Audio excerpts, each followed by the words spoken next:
parang naghahanap kayo ng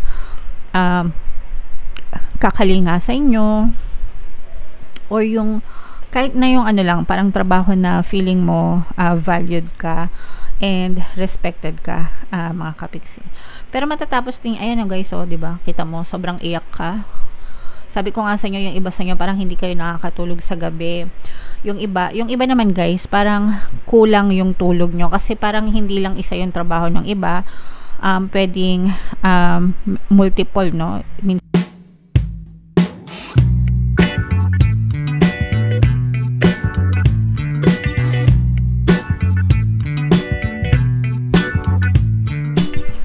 Hello guys, hello Aquarius, welcome back to Pinay Pixie Tarot. Ang pamagat ng episode natin for tonight is Money Money Come to Me.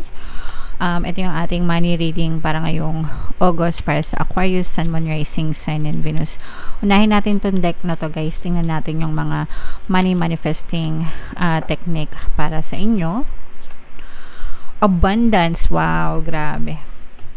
Abundance is kasaganaan guys. So, pakinggan natin yung technique, no? Repeat this affirmation lovingly and calmly as often as you wish.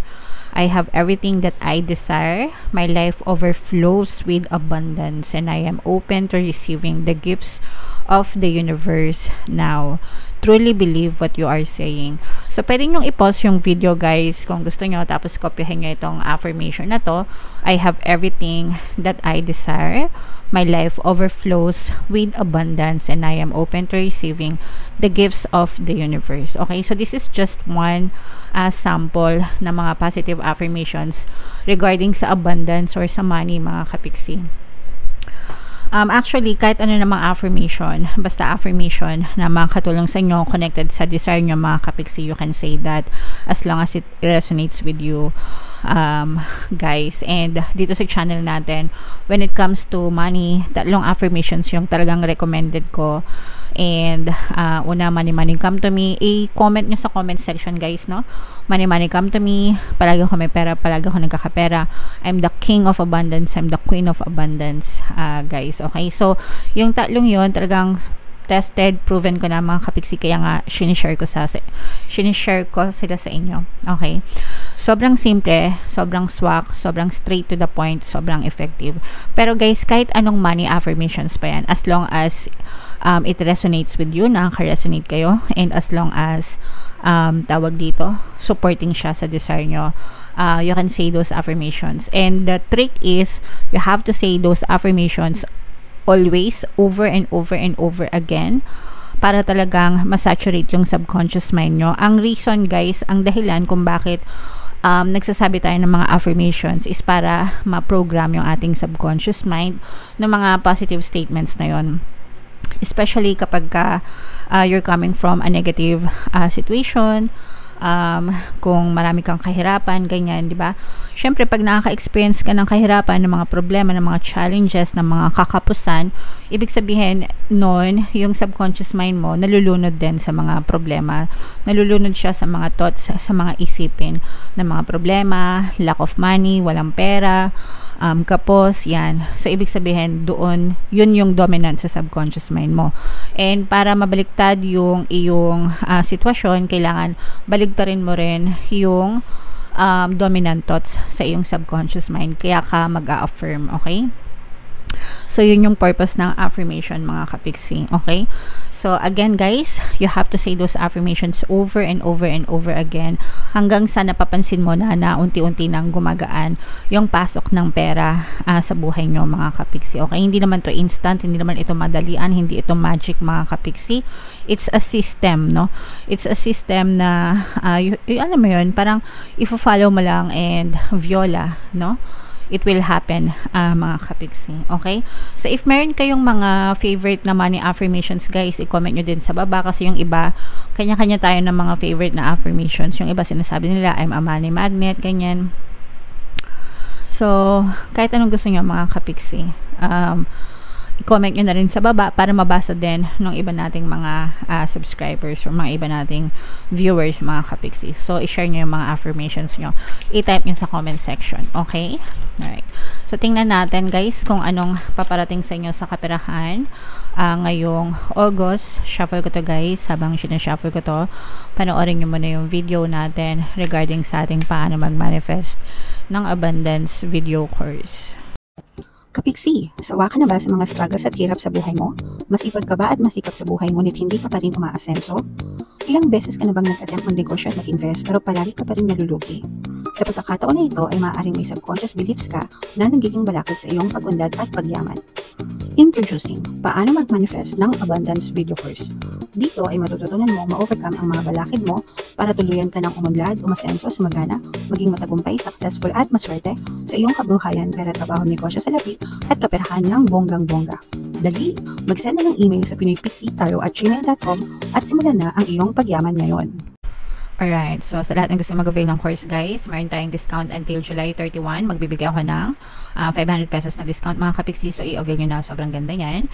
And meron din tayong bagong course guys, paano mawala ang third party at magkaroon ng harmonious na relationship. Para mawala yung mga kabit ng jowa nyo guys, 30% discount until July 31. So mag-avail na kayo mga kapiksi, sobrang ganda talaga yan. Okay, so mga kapiksi, air sign, Aquarius kayo na-represent ng Queen of Swords. Ito yung money energy natin. Medyo medyo malakas yung negative energies nyo. Ibig sabihin, marami kayong problema, challenges, or blockages dito sa inyong kaperahan, dito sa trabaho mga kapiksi. Meron tayong presence ng King of Wands. For some of you guys, feeling ko merong mga nagpapahirap sa inyo sa trabaho, or parang pagod na kayo sa pagtatrabaho mga kapiksi, no? As in literal na parang ang bigat-bigat ng mga dalahin nyo guys. Tapos kumbaga parang parang nagsisikap kayo guys dahil marami kayong obligasyon, marami kayong responsibilities. Tapos let's say for example, baka breadwinner kayo, baka maraming umaasa sa inyo, mga anak nyo, tapos yung iba pang family members nyo. Tapos ang nakikita natin dito is may trabaho naman kayo, pero yung trabaho nyo parang hindi din ganun kaganda yung mga na-experience nyo sa trabaho nyo. So especially here na parang pwedeng nabubuli kayo sa workplace mga kapiksi, or maraming stress, maraming matang na nakatingin sa inyo, maraming nagpapahirap sa inyo sa workplace nyo. Pwedeng yung boss nyo mismo guys, no? Parang mahigpit sa inyo, ganyan-ganyan. Pero tinitiis nyo kasi nga yung iba sa inyo parang dahil sa, syempre, mas okay na yung may trabaho kaysa sa wala dahil nga sa dami ng obligation nyo. Pero yun nga, ang nakikita natin dito is parang very toxic naman yung workplace ng iba. Ibig sabihin, nahihirapan kayo sa pakikisama sa mga katrabaho nyo or sa mga boss nyo, mga kapiksi. So, nandito na guys yung nag-iisip na kayo, no? Nag-iisip pero hindi pa nakakapag-desisyon, na parang tinitimbang nyo yung sitwasyon kung aalis na ba kayo ng trabaho nyo or lilipat na ba kayo mga kapiksi. Kasi yung iba sa inyo guys, as in literal na baka nagkakasakit na kayo, especially yung sakit sa puso.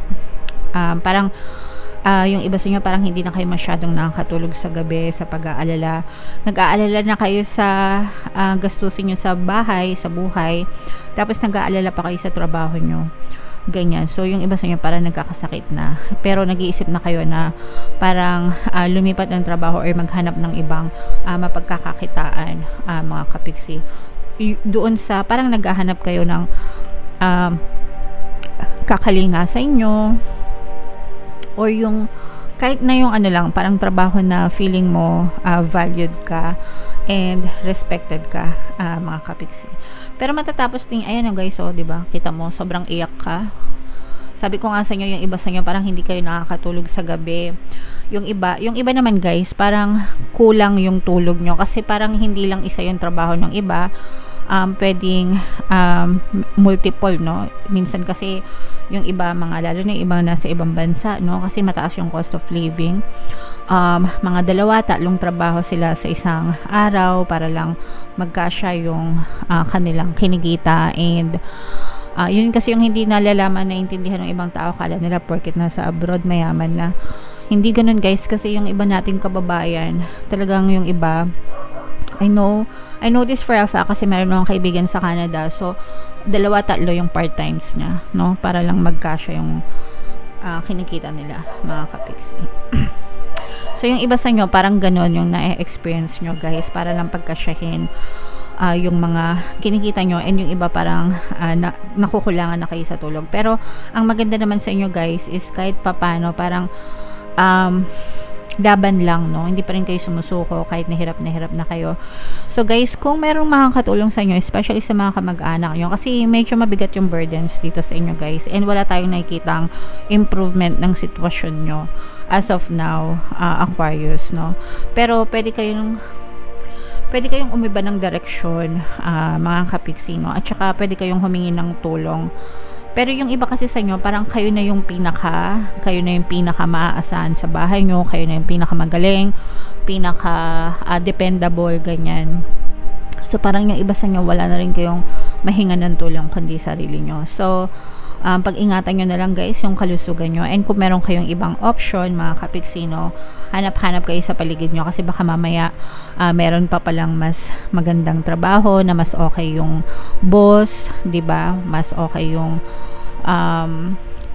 kasi yung iba sa inyo nag-iisip na okay yung kitaan, ganyan. So check nyo na lang din, mga kapiksi. Pero wag kayong magpadalos-dalos sa pagdedesisyon dahil lang sa bugso ng damdamin nyo. Okay? And sa mga nakakaranas, guys, ng pambubuli sa trabaho nila or workplace, pwede nyo, guys, pakinggan yung subliminal natin na pampabait ng boss and mga katrabaho. Super effective nun, guys. Kung babasahin yung mga comments, marami na rin nagko-comment doon na bumabait talaga yung mga boss nila. Minsan binibigyan pa sila ng mga bonus, pati yung mga katrabaho nila bumabait din sa kanila. So pwede nyo pakinggan yun, guys, para makatulong sa inyo. Alright? So medyo negative yung reading para sa inyo, Aquarius, no? Pero laban lang, guys. Angel number 999, i-check nyo yung ibig sabihin yan. Baka may additional message sa inyo yung inyong mga anghel gabay, Aquarius, okay? And guys, pakinggan nyo yung ating mga subliminal, especially yung bago, pantaboy ng malas, pang-akit ng swerte. Merong nag-post ng kanyang success story, sabi niya nanalo siya ng 7 million, no? Kakapakinig ng subliminal. So pinopost ko yan sa community tab, guys. Basahin nyo na lang. Ito yung playlist, mga kapiksi. Pakinggan nyo para makatulong sa inyo. Ito naman yung ating success stories ng paano mag-manifest ng abundance video course. Click here to subscribe and click here to join our membership program. Thank you for liking, sharing, and subscribing, and see you again next time. I love you all, guys. Have a nice day. Bye-bye.